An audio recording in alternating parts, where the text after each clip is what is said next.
Disney Pixar's Soul is one of the best movies, not only for learning English, but also for understanding this bigger concept of life. क्योंकि Disney Pixar की soul movie में जब हम देखेंगे कि उन्होंने life को और लाइफ के स्ट्रगल्स को बहुत अच्छे से डिपिक्ट किया है कि आप वो सारी चीज़ें करें जो आपको पसंद है, पर इस बीच में ज़िंदगी को एंजॉय करना ना भूल जाएं, एक एक मोमेंट को एंजॉय करना आप ना भूलें। इसलिए सोल मूवी में बहुत अच्छे से उन्होंने इस बात को एक्सप्लेन किया है। तो मैं इंसिस्ट करूँगा कि आप उस मूवी को पूरा देखें और फिलहाल इसका ट्रेलर देखते हैं, इसके कुछ क्लिप्स देखते हैं और जो वर्ड्स हैं जो हमें लगता है कि हमारे लिए नए हैं उसको हम समझने की कोशिश करेंगे। This will be another session of active listening. Disney and Pixar's Soul, streaming on Disney Plus December 25th. Music is all I think about. That is a phrase, music is all I think about. इसका मतलब होता है कि मैं सिर्फ music के बारे में ही सोचता हूँ। हम यहाँ म्यूज़िक को रिप्लेस कर सकते हैं किसी भी वर्ड के साथ और आप अपना अलग ही फ्रेज़ बना सकते हैं। जैसे अगर किसी को फूड बहुत अच्छा लगता है, अगर कोई फूडी है तो कह सकता है food is all I think about.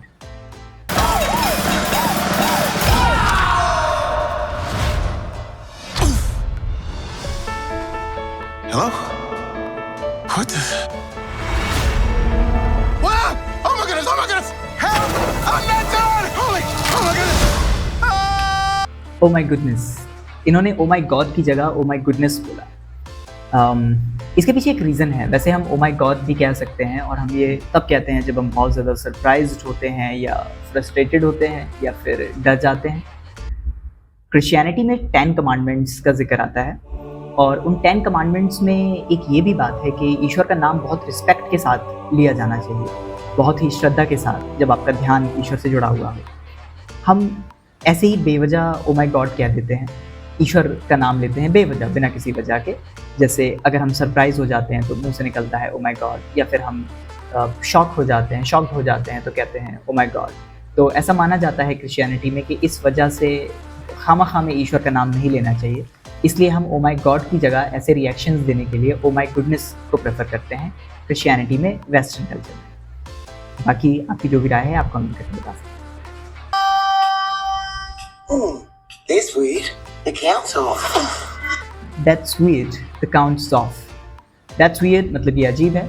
The count's off का मतलब होता है कि गिनती में कुछ गड़बड़ी है। The count is off. The count's off. जब भी आप कोई, लेट्स से आप नोट गिन रहे हैं और आपके हिसाब से 100 नोट होने चाहिए और वहाँ पे 98 या 99 ही है, 98 या 97, तो आप कह सकते हैं That's weird. The count is off. मतलब गिनती में कुछ गड़बड़ी है। There's a soul missing. Is this heaven? No.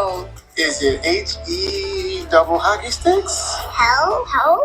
Why coyotes?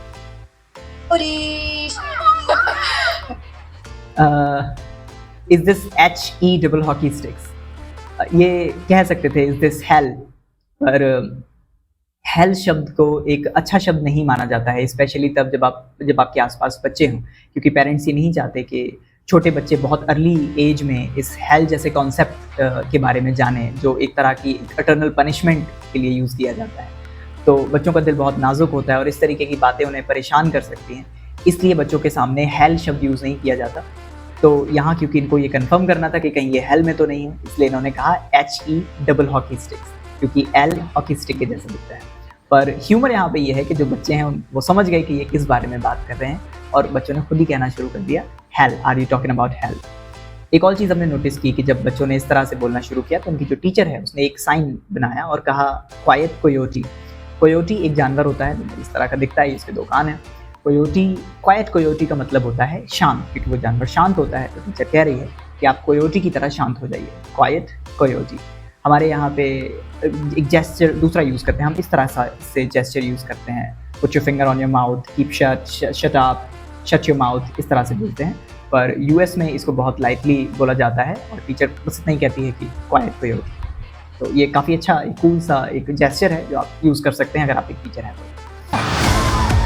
This is where new souls get their personalities, quirks, and interest before they go to Earth. Here we are. Quirks एक काफ़ी अच्छा word है। इसका मतलब होता है strange habit, अजीबोगरीब आदतें। किसी भी व्यक्ति के अंदर कोई ऐसी आदत है जिसके पीछे कोई एक वैलिड रीज़न नहीं है। तो आप कह सकते हैं quirks। हर इंसान के अंदर कुछ अजीब आदतें होती हैं, तो हमें लगता है कि ऐसी आदत कैसे हो सकती है, तो बड़ी अजीब बात है, ऐसा स्वभाव क्यों है उसका। तो ये स्वभाववश जब कुछ लोग ऐसी अजीब बिहेवियर को शो करते हैं, तब हम कह सकते हैं quirks, उनको quirks कहते हैं।